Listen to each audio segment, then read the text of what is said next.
Let's go over to our tape deck and throw in today's trauma tape.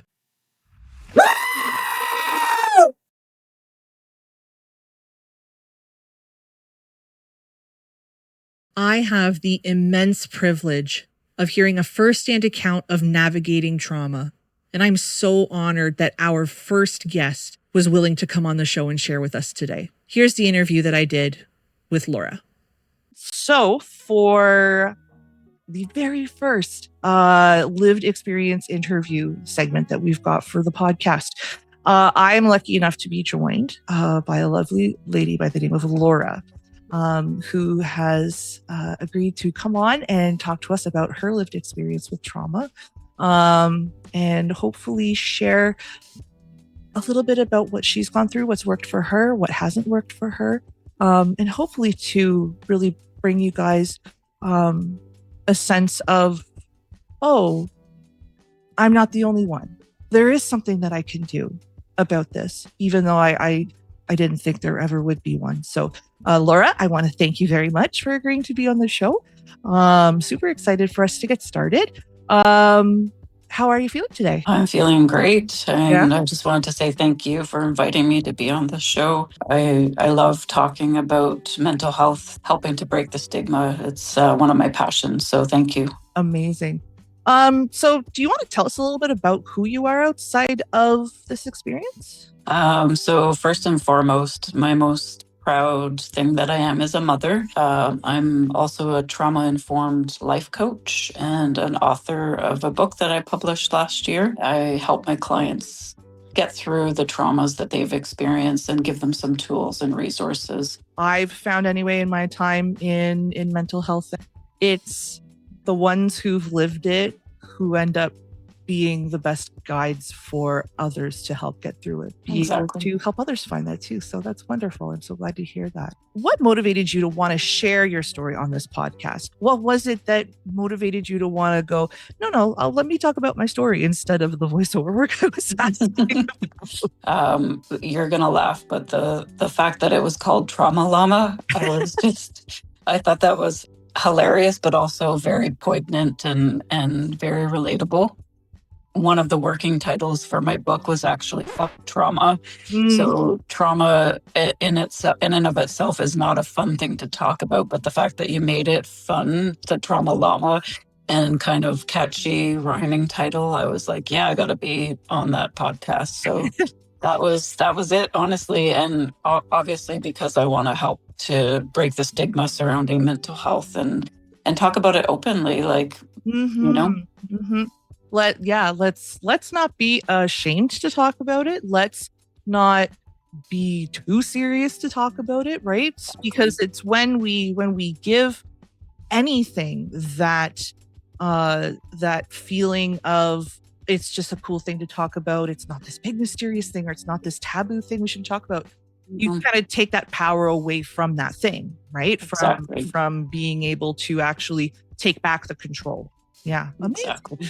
So then could you describe in your own words the experience that led you to your trauma? So what was that like for you? Yeah. So when I was thinking about what to talk about specifically, unfortunate, I've been through several traumas, but I don't want anyone to feel sorry for me because I've used those experiences to motivate me to learn and grow and to help other people. So the one that I'm going to focus on today is the verbal and emotional abuse that I suffered from my stepfather growing up. We were with him when I was 7 up until the age of 19. And he was just a miserable person. And obviously he had unhealed traumas of his own, and he took it out on all of us. So it was a nightmare, honestly. He would do things like call me names, tell me that I was stupid for getting one bad grade on my report card. He would ground me, which that's not really a thing anymore, I don't think, but he would not let me, talk to my friends or go out for something as simple as forgetting to turn out the lights. So it was just really, really, I didn't know it was abuse at the time, but it was really unfair behavior and really beyond strict. It was just I felt like I was living in a nightmare because I would listen to my friends talk about their parents and their, upbringing, and I'm like, I don't get to do any of those things, and I get yelled at. And another thing that I remember that stuck out in my mind, and I talk about it in my book, one summer I was 15 years old, I think, or maybe I was 17 and my brother was 15, and my stepdad made us level the backyard because it had, holes and it was uneven. We had no idea what we were doing. We were kids. And he would just stand on the back stairs and bark orders at us and tell us we were doing it all wrong. But never once did he lift up a shovel to help us or come and show us how to do it. He would just yell at us. And at one point I did consider calling Children's Aid to see if they could step in, but I was afraid to do that because I didn't want my mom to have to suffer. Like, they might have taken us away from her too. So I decided to just stay silent and pretend like everything was okay instead, but it was not okay. No. And, you brought up a lot of different feelings you have in those instances, the fear of what could happen if you did try to step up. Was there anything else just really poignant that you remember feeling in those moments where your stepdad that really stick with you? Are there any other emotions you can think of? Yeah, I remember feeling really hopeless and helpless, especially as I got older.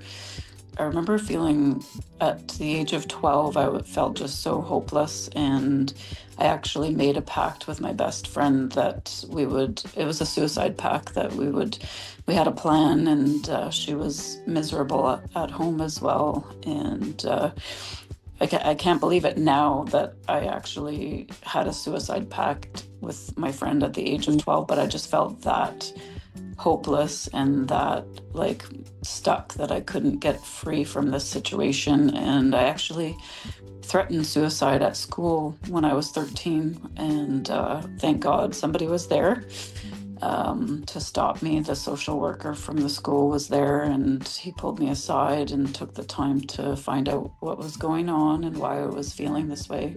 That really, really, really helped me to change the way that I looked at the situation when the social worker stepped in, because he made me realize that there is another way, and there is hope. I really appreciate that you shared about this experience of having that suicide pact with your friend. I've actually heard it described that for some, having a suicide plan is actually what helps them cope with trauma, because it's a backup plan. It is, right? Yeah. To get out.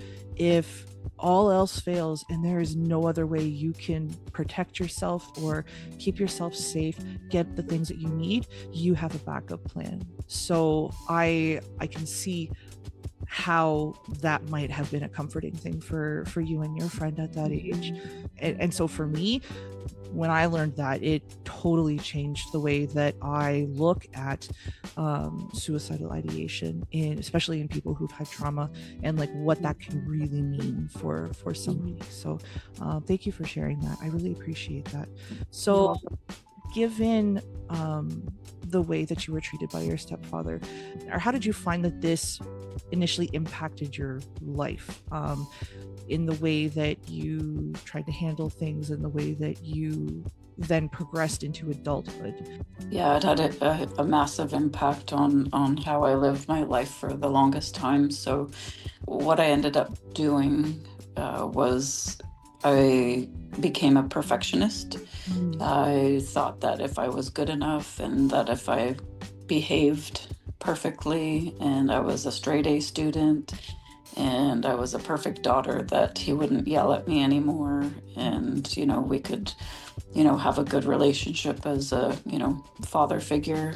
He told me later on in life, when I was old enough to understand, that he yelled at me more because he knew I could do better. And to me, that's so backwards and so wrong.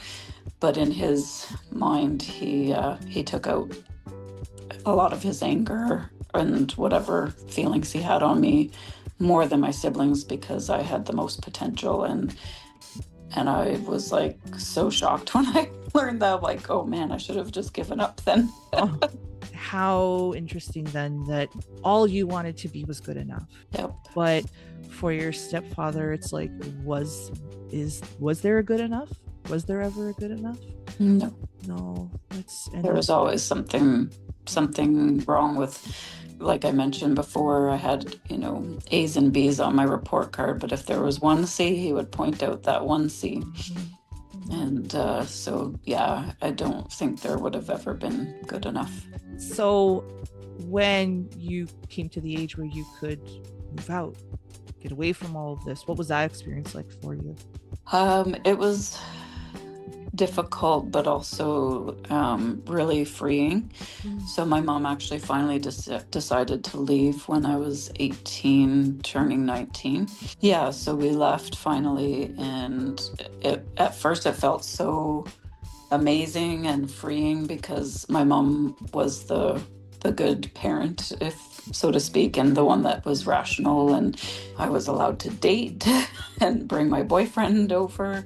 So it was just really freeing. I didn't really mention before, but we also grew up in a religious household. So on top of the abuse and the strictness, there was the religious aspect where, dating wasn't allowed and going to certain places wasn't allowed. Even having friends outside of the church wasn't allowed. So it was very smothering and suffocating at home. So when we did leave, it was great. However, it was challenging for me because I had never been allowed to make my own choices up until that point. So my stepdad always had told us what to do, how to do it, when to do it. We weren't allowed to make mistakes for ourselves and learn from them. So, but yeah, so I was a mess.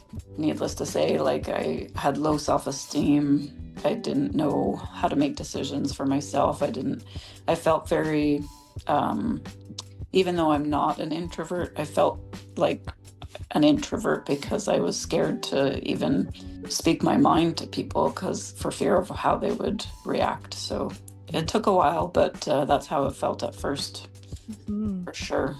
And so at what point did you start to realize that you did need some support, or that you needed to make a change in your life and move toward, pivot towards that path of healing and recovery?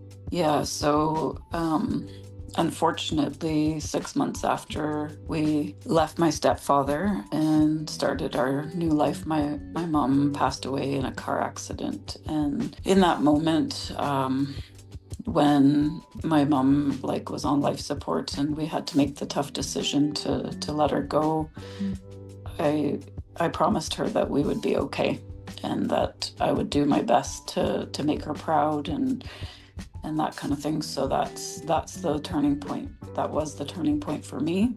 And I decided shortly after that I would go back to school and focus on what I was passionate about. At the time, it was social work, and then I moved into psychology. I decided to travel for a little bit, kind of experience life more so that I would have some lived experience like what your podcast talks about. And then I also decided that I would get a really good job so that I could support myself. So yeah, so that was the turning point for me. And that was also when I started to go to therapy. Can you think of some key turning points or moments that helped you along that healing journey? The biggest one for me, and a lot of people are going to find this hard to accept maybe, is when I forgave my stepdad.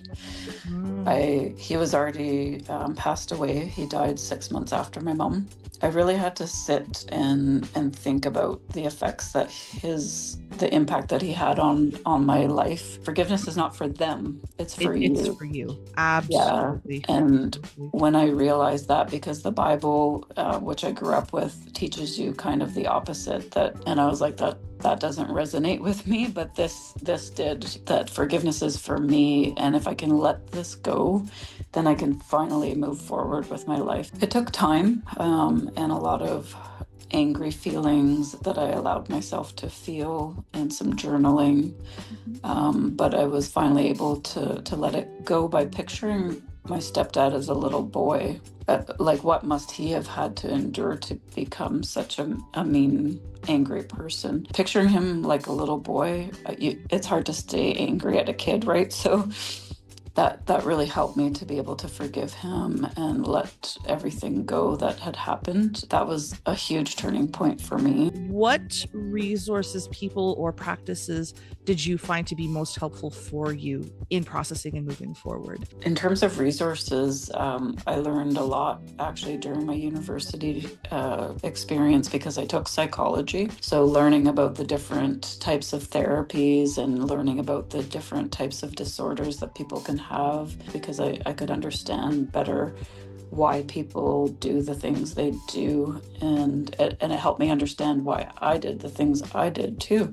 In one book that I found really, really helpful, it was called Codependent No More by Melody Beattie. Typically, it's for people that have lived with an alcoholic or their spouse is an alcoholic, but it can also be for anyone that lives in a household where somebody is narcissistic, really manipulative or controlling. So it talks about codependent behavior and how to break free from that.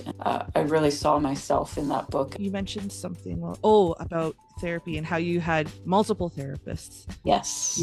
And yes. So did you find you went through that struggle with therapy where at what point are we saying like, oh, fuck therapy, like this is ridiculous, I can't, they don't get me, they don't understand that, like, did you ever have that? Did you get that moment too?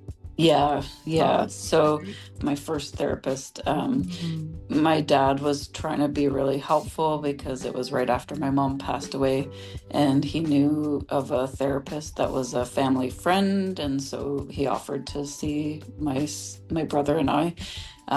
But he was an older gentleman that reminded me of my stepfather. So I was like, I'm sorry, this is not working out. And I apologized to my dad too. I went a few times just to appease my dad because I felt bad, but there was no way that I could continue that therapy relationship. But then, you keep trying because I knew that I needed help, and I knew that I wasn't going to be able to succeed in life or to work through my issues unless I had some guidance. So eventually I did find the right fit, and she really helped me to come to terms with everything. And she encouraged me to go on my trip to Australia that I took for a year by myself. Amazing.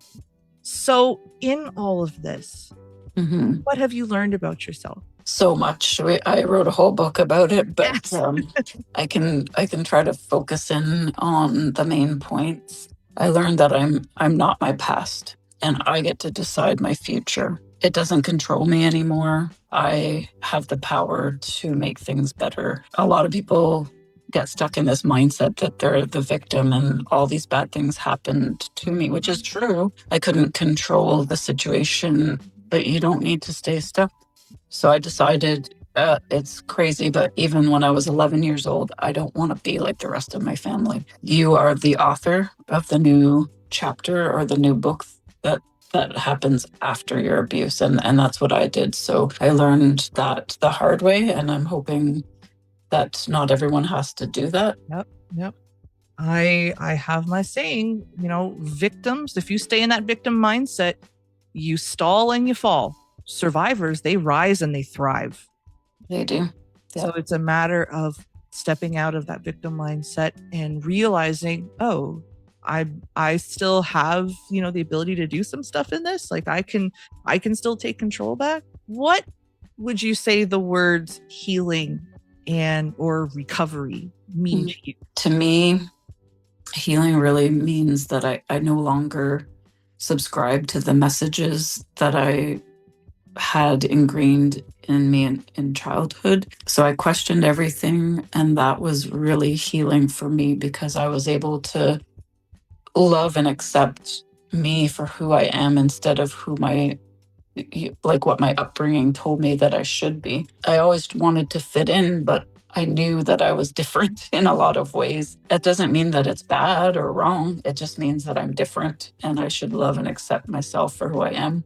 We're never perfect, and maybe we're not supposed to strive for perfection, but we should try to be better than we were yesterday. So I know you talked about your message that you had for listeners. Do you have any advice that you would offer to a listener who might be going through a similar experience?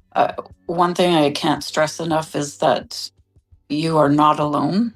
There are other people out there that are going through the same thing as you or something similar, and don't try to do it alone. But you can't do it alone. It's people are here for connection and community. We're here to help each other. If you reach out, you'd be surprised who the universe brings into your life to help you through the hard times. So please, please, please talk to someone if you're going through a hard time. If any of our listeners are curious about the rest of your story, what is the name of and where could they find your book? My book is called Never Again. And you can find it on Amazon.ca and Amazon.com.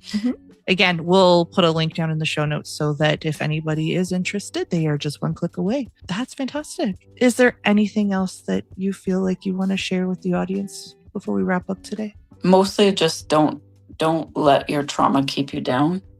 It's easy to do. Depression is real. Anxiety is real. Mental health issues are real. But there's so much help out there and people that are willing to help.